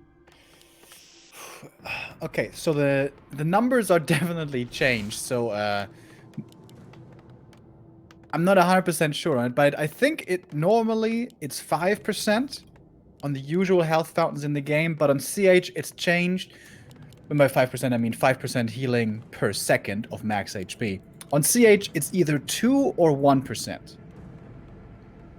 I'm not sure which one it is, but it's one of the two. And yeah, so with that has been significantly decreased. Alright, what will increase is the experience of our heroes. It is Archmage with the Claws of Attack once again versus HuG with his Blade Master. And the first grunt sells the TP, gets the circlet for it, all out aggression, but you know what? There's no aggression possible. 15 Sway sidestepping his opponent here. And I wonder, does he see him? I guess he knows where he is. What's 15 Sway's play? Yeah, this looks like an opening against Night Elf. Yeah. Blade Master running across the map with a circlet right away. Grunt scouting for creeping elsewhere. And wow, he's going into the Orc main with a level 1 AM. It's the Fortitude play. The Fortitude, his teammate, the best human player that the Lao Pao Esports Club has. And of course a great mentor. And we know him with his tier 1 aggression against Orc, and this is exactly what Fortitude plays. All right. But I think HuG is satisfied with this. He's like, oh, you're not even creeping? You're not even level 2? Great! And perhaps I can even take out a footy or two. This one seems to be meeting his demise here very soon. A shop was cancelled, yes. But if you're not hurt, if you don't need to heal, a shop being delayed really doesn't matter that much. You know what's also finding great? Some really good items, and it's going to get level 2 finally. The footy used his life for a better purpose, or for a valuable purpose at least, ensuring that the AM would get level 2, and now with the Brilliance Aura, everything is a little bit easier. Maybe it was a mistake here by HuG, chasing this footy all the way across. Something that seems to be true for HuG throughout multiple games. He's really greedy for these kills. True that. I love, by the way, the first item. Oh, at the footy! He can't reach! The little hidey hole. Oh man, this is unfortunate. Mana invested again to get this kill. Free reign for 15 Sway so far. There is a sentry ward that covers so much of the top. So HuG exactly knows where he is. Ends there on the footman, rather unfortunate. This time it is a kill. We're getting closer to level 2. How far are the techs? We have a tier 2 tech finished for HuG. This time his hero is not supply stuck. Shadowhunter second once again, and 15 Sway does have to wait for a little while, but it's not dramatically delayed or anything. Denied, right? Water metal? Yeah. Nice deny. Or it maybe even expired, I'm not sure. But no experience for the Blade Master. I am with the boots here, very speedy. It's going to be scouting around a little bit. Without footies, with only level 1 elementals, it's very unlikely that he can cancel anything here. Maybe looking to cancel some healing, perhaps, as a grunt low HP on the high ground. That's pretty cool.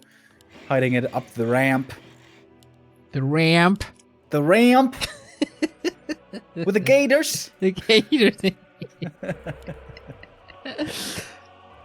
Man, this Archmage is getting a lot done. Looks like map control, but this will change now as we have one of the best disables in the game available for HuG.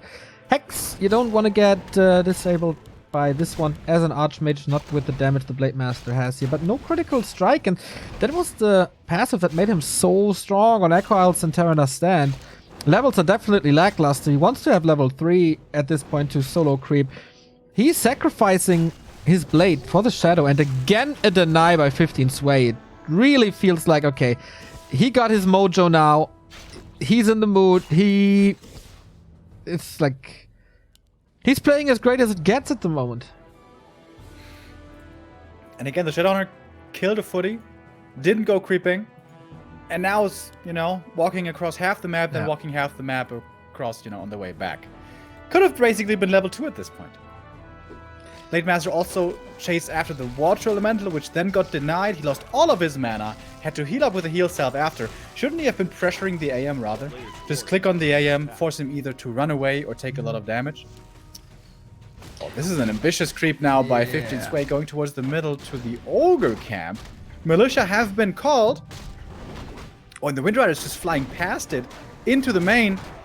I guess that's a good play because there's no tower up yet. Yeah, it's a very old school play by HuG again. So can he steal something now? Yep, there's number 1, and that is critical strike. So ambitious. What, the Shadowhunter and the Grunt, they're taking so long for this null camp. So for whatever reason, this works out for 15 Sway. Almost surrounded again. No staff this time. And the Shadowhunter's not engaging into this. Yeah, why isn't he coming in? Yeah. With the Wind Rider, with a speed scroll, with double speed scroll, with Hex? I think the big wasted opportunity here. Again, Stormbolt. Heal Wave is ready. Okay, got that level 2. Just go in. This is 2 priests only. The militia duration is over. A player's force. Still afraid of Stormbolt, I guess, and the 2 Water Elementals. One of them is about to expire. He's finally brave enough. Now And the Walker comes. Now there's Spirit Link.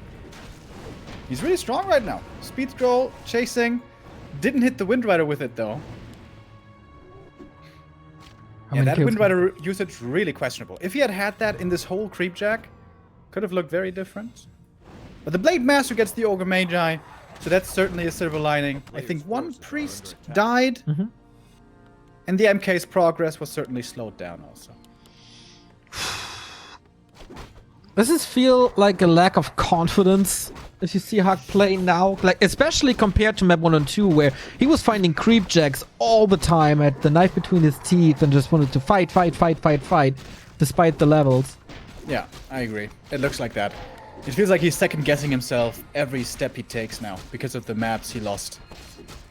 If I hadn't seen Echo Isles, I would just say, he hasn't been practicing that much. Maybe he's not feeling so in shape currently. Maybe he's a little off with the timings. But Echo Isles looked tremendous. Speaking of timings, how wonderful, how great, how perfect. He's not willing to engage yet, but he definitely knows about this expansion coming up. Great mana potion again.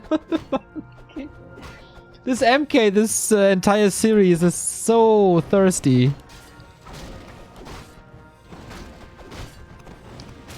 Militia about to flank. Also. Difficult to engage into here, into this little choke. HuG considering if perhaps he wants to go in. Wind Rider now very effective. Okay, can he take out the crowd control? Can he take out the slow fast enough? There's Bash, there's Stormbolt. Once again, he decides to not go for Clap. 1 priest. Okay. Ensnare plus Wind Rider plus Blade. Very good for single target pick off. This is a lot of mana spent on a level 1 heal wave, which is something rarely happens. As usually the Shadowhunter is level 3 by the time of these fights. We got a heal scroll instead, but can't use it when you're stunned. Big invo potion also not committed. Rough spot for HuG once again. 15 Sway is about to close out the series. Forces are under attack. Yeah, this must be enough damage for the cancel. Great Hall is still far from finished. We don't have level 2 Water Elementals, but still is good enough. HuG cancels early. This expansion will not be coming up, at least not for a long time. And that's AM level 3 also with that peon. So, what's the comeback that HuG could start? What's the move that brings him back into the game?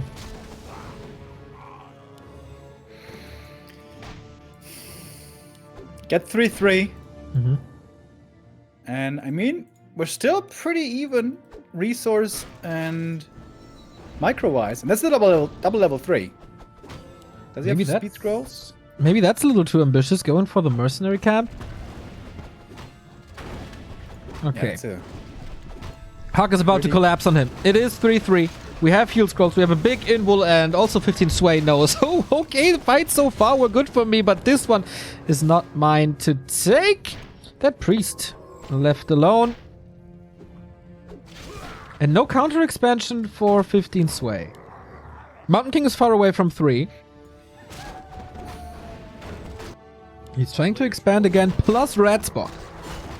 With that TP being forced now, it's oftentimes the case that the humans are too greedy to rebuy it. You can go for some Zeppelin, drop abuse. But 15 Sway is playing it safe. He had quite a bit of gold, went for the TP buyback right away. MK getting solo experience. Heal wards, that's always nice. And gonna be level 3 for him as well. We see an Invis illusion. Yeah. Wait, was it Invis? Yeah, it was. Scouting around. Blade Master with the Cloak of Flames. That's very good if he gets to the back line, but normally he's kind of dealing with the breakers in front, which are magic immune, who don't care about the flames. Now at 12 minutes we get Dispel. Isn't that very late against Spirit Link especially? Works out fine though. I guess he has the breakers against Spirit Link as well. Only 2 priests. It's a little low. But once he goes into upkeep, 15 Sway will have a very strong army. I feel like the XP trades are really good for HuG now. He got red spot, he gets his lab. And this is just a little null for 15 Sway. The question is, who gets the second red spot? And that could be a creep jack coming in. Blade Master scouting this out. Oh, this is a juicy opportunity. But also, Invis Illusion on the MK once again should be seeing the orcs approach. Blade Master gets the last hit and the claws plus 12. And close to level 4. This is gonna be an immense rise in deeps if he gets one more kill, and there we go. Look at the red numbers once again. Counter focus, Spirit Link and Heal Wave applied. There's no Windwalk to get out. Big healing and big health stone. Maybe it's not the right idea. Oh, bash. Not the right idea to go for this Blade Master all the way. 2 Wyvern, perfect spot. No Griffins this time. No Griffin Aviary this time. Yeah, way overcommitting on this Blade Master. Now the invul could even go for a heal self if he had one. There's more heal wave. And so many units dying in the process. This is HuG on his way back into the series. Oh, take care, man. There's a lot more Stormbolt and not too much healing anymore. And slow kicks in. This could be still 15 Sway's fight to take. The Wyvern, though. More and more kills. Oh, wow. Even trying to save this grunt. A little ambitious maybe. 10 supply lead for the orc. Dispel on all the slow. There's no casters. This is just breakers and heroes. A few peasants in the mix. Shadowhunter with one of his last heal waves, but the Kodo gets off a Devour as well. And 15 Sway's army has dwindled in numbers quite immensely. And now the Blade Master with all these crits taking out the breakers also.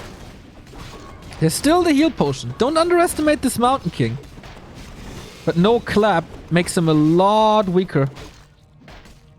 Free reign for the Wyvern. That's so sick. Good blocks by the peasants.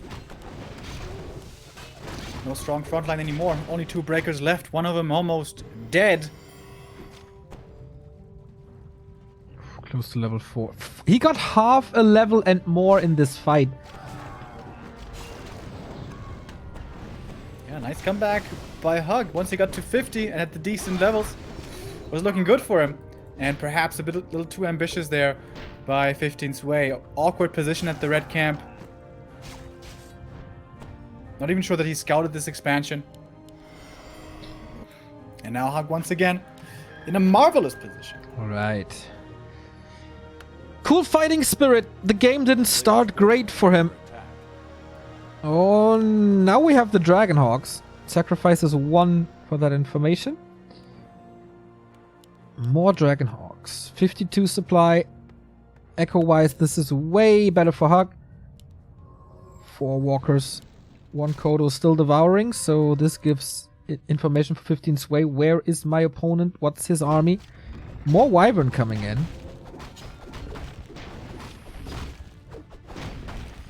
And now he sees the Great Hall. If he didn't see it before, 15 Sway. Big item as well. Yes, baby. Oh my god. Yeah, plus 29. Okay, 15 Sway is coming in. Once again, a shackle. That's level 4 right here. It's big experience for the MK though. Yeah. He's almost level 4 now. It's only, HuG. in quotes, level 2 bash. He's got to be careful about these 4 storm bolts. HuG down to 50. All of a sudden, 15 Sway has the supply lead. Was he too greedy again? Oh, it seemed like this was his game. Player's forces are Alright, under a Blade Master almost level 5. Yeah. Crits can change everything.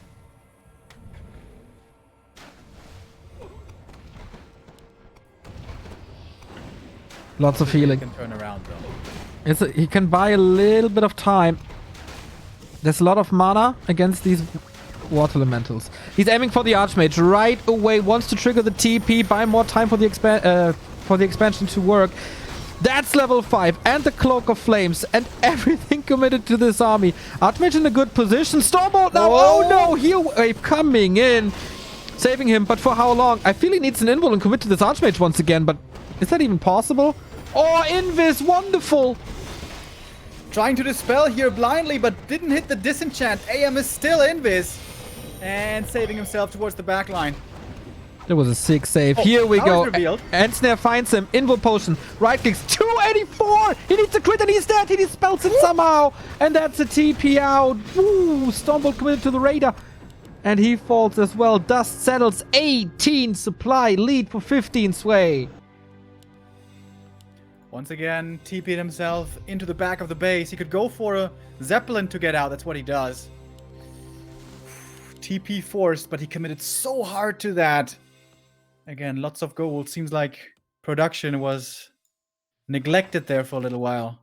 Yeah, macro is not his strongest at the moment.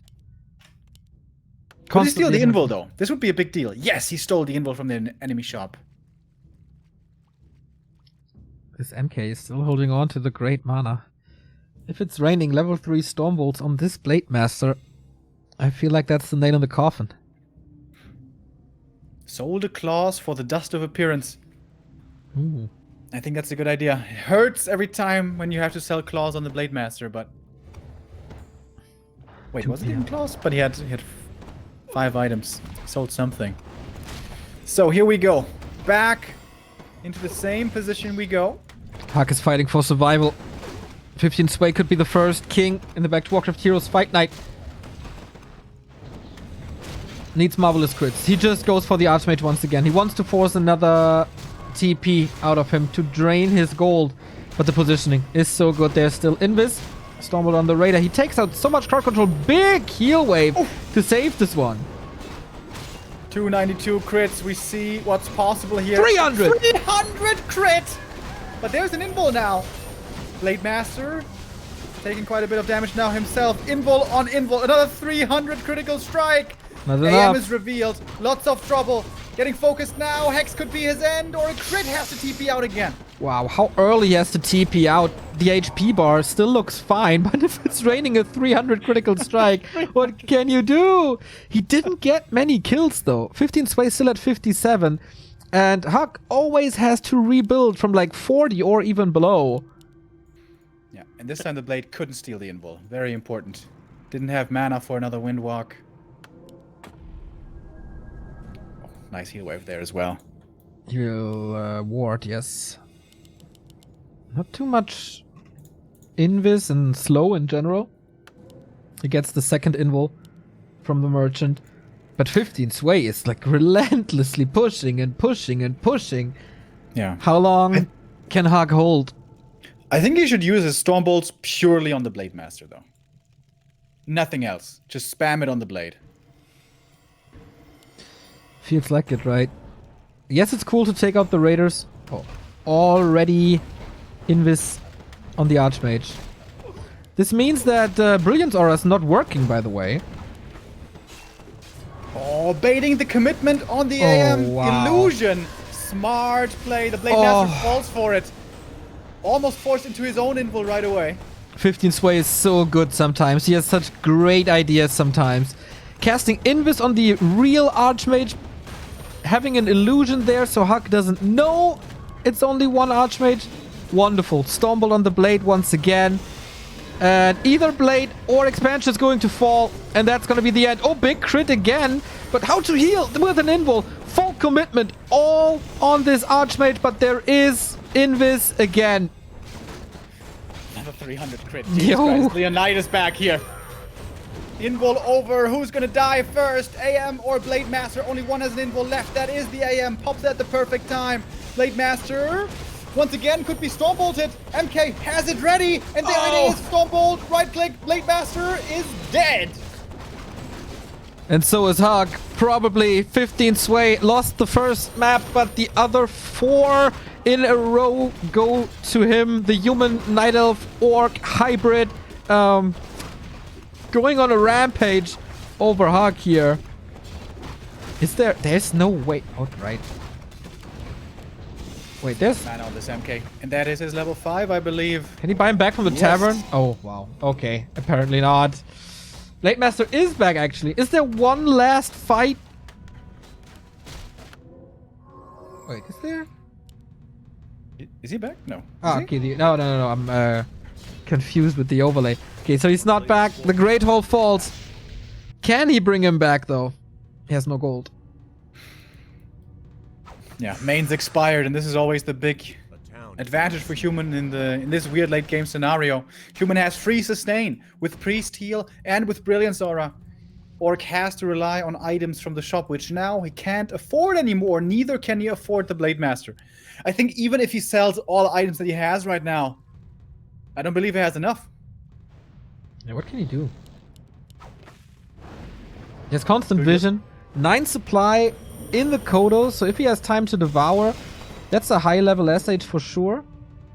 But he can't rely on long distance mining to get the Blade Master back. This is level 5, that's so much gold.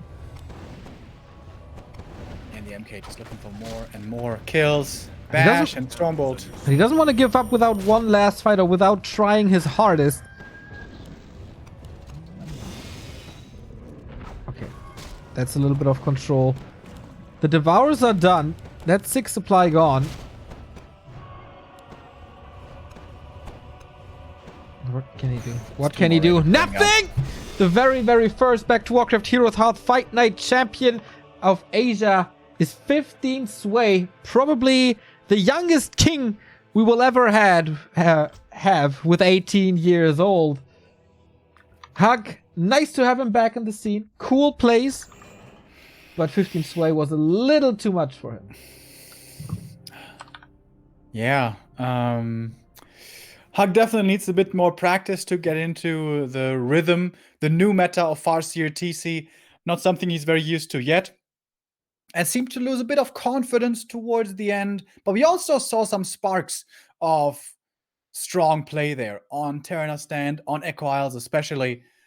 But 15 Sway, certainly the stronger player today, deserves to win this. And nice to see the success for this young player here. Really cool. Once again, success for the Lao Pao esports club. They've been really well this year with the Gold Series Championship and the 3rd place of Fortitude.